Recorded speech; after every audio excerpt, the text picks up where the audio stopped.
Masked strangers invading an Airbnb and tormenting a happy couple is of course a nightmare. Fighting for your life in a small town that is against you, even worse. This is The Strangers Chapter 1. Now, I've been sick for the last couple of days, so I thought what better time to catch up on some movies that I'd missed, movies that I wanted to see. I'm bedbound, sleepy, I can watch the not so serious movies. I was looking forward to watching The Strangers Chapter 1 being one of these movies. If I fall asleep, oh well. Those were my thoughts going in, so you can see that my expectations were already in the gutter. Somehow this movie proceeded to be even worse than I could have imagined. I, in fact, did not fall asleep during this movie. I couldn't, simply because I couldn't tear my eyes away from how awful it was. Let's get in to The Strangers Chapter 1 and then discuss the franchise as a whole and why I believe they need to put a stop to it once and for all. Full transparency, I watched this movie simply for Madelaine Petsch. Of course, I love her. What other reason would I have to watch it? I think she's amazing. You know what? I like Riverdale. If you know me, I love Riverdale. It follows the same formula as the original. I may as well just watch that. Anyway, Madelaine Petsch plays Maya and Froy Gutierrez plays Ryan. They're a couple celebrating 5 years of dating and embark on a 3-day trip across the country. Of course, like any horror, they stop for food and their car stops working, so they must stay in a small town in the only Airbnb available. Classic. We already get major red flags when the couple stop at a small diner in town and everyone has eyes on them, seemingly. The people are truly strange and judgmental, and then, of course, the mechanic who offers to fix the car is even weirder. I'm sure this was all a red herring, but I do have theories about who the strangers might be. Anyway, the couple head to the Airbnb after being dropped off by a girl who worked at the diner, suspect number 1, and they proceed to not lock all the doors and windows, which is baffling to me. That is literally the first thing I would do if I'm going into Airbnb in this small, weird town. They drink some beers outside, start making out before they take it inside to continue, and then come the dreaded knock on the door. I also must add, unrelated, the couple had no chemistry whatsoever, which annoyed me a lot. How do you not have chemistry with Madelaine Petsch? I don't know. Moving on, the knock on the door happens, and like the original's woman asking for Tamara, they turn away and she leaves. We of course know this is a trap.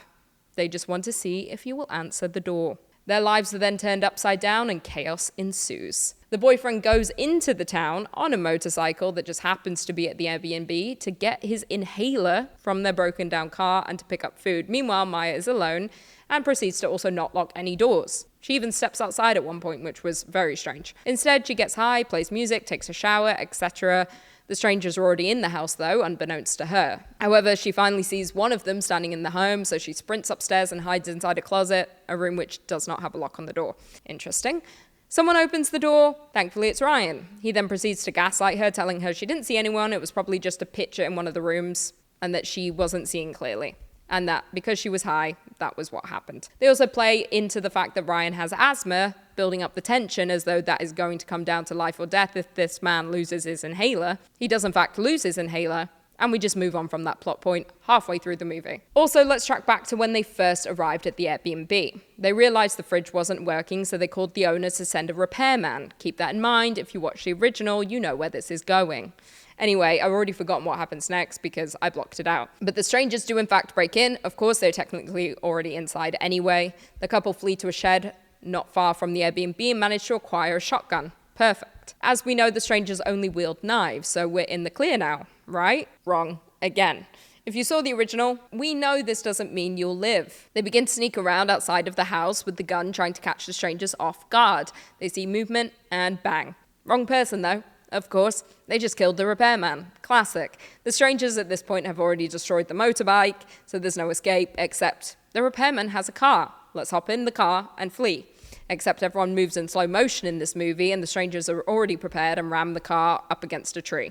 And it's trapped. The couple eventually both get caught, tied to chairs, and stabbed. I will say at this moment I was beginning to question whether Maya was in on it, because as Ryan was struggling, her cry face looked like she was smiling.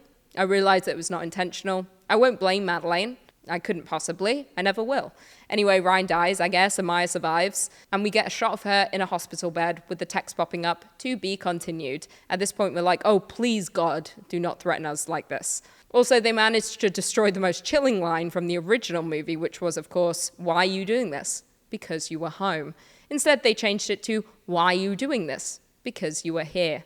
Doesn't quite pack the punch like the original did. This new series of Strangers movies had been greenlit from the get-go somehow, and all 3 movies are filmed back to back to back, meaning no matter how terrible that first one was, we are now forced to endure number 2 and number 3, regardless of the reviews of the first, which is lovely. Honestly, my review of this movie is simple. Just watch the original. It's a blatant ripoff, completely copying the formula, but making it crap. It's disappointing, but you know I'll watch the sequels because of Madelaine Petsch. I can't not.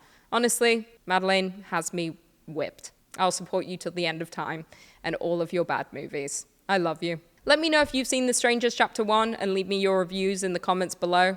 I want to know what everyone else feels about this. Maybe I'm going too hard into this movie. Maybe it wasn't as bad as I thought. Maybe I was just so sick that I was just angry and raging against the world. But I think my review is warranted. I think it makes sense.